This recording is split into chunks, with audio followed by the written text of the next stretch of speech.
સ્વાગત કરું છું બધાનું. અને હું આજે શ્રાવણ મહિનામાં ફરાળમાં વપરાતી એવી સુરણના દૂધપાક નામની વાનગી બનાવું છું. મારી સામગ્રી આ પ્રમાણે છે. નાખી દઉં.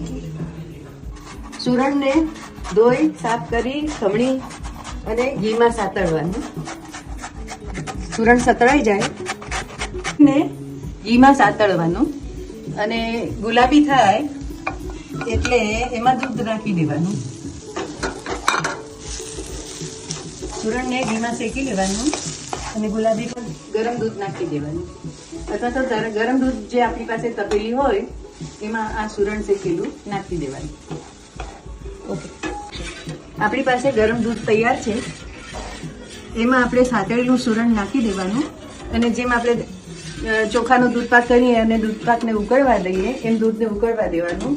કલાક પછી આ દૂધપાક તૈયાર થઈ જશે. એકદમ ફરાળમાં આપને આહાર પૌષ્ટિક મળી રહે એવો સરસ દૂધપાક તૈયાર થશે. સુરણની અંદર આપણે દૂધ ઉમેરી દેવાનું અને દૂધપાકને ઉકળવા દેવાનું.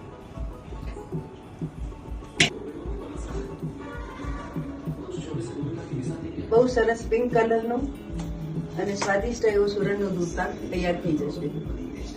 એમાં શિવ ભગવાનનો ઉપવાસ માટેની મારી સુરણની ખીર તૈયાર. આ સુરણની ખીર તૈયાર કરવામાં મને કુલ 1.5 કલાક થયો છે અને એનું ડેકોરેશન કરવા માટે મને અડધો કલાક થયો છે. એની એટલી સરસ સુગંધ આવે છે આખા ઘરમાં કે જાણે એમ થાય કે અત્યારે ખાઈ જ લઈએ. એકદમ મસ્ત ટેસ્ટી બને છે.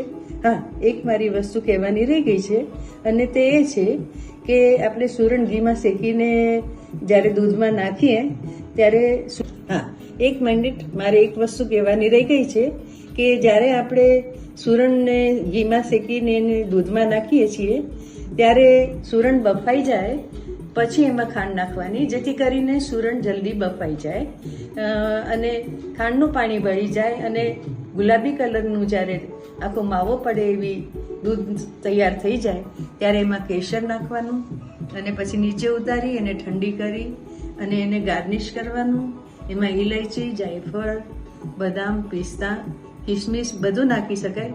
કિસમિસ એવોઇડ કરવી કારણ કે કદાચ ખાટી હોય તો દૂધ ફાટી જાય, એટલા માટે કરી અને આપણે ચેતતા રહેવાનું. આ છે મારી સુરણની ખીર.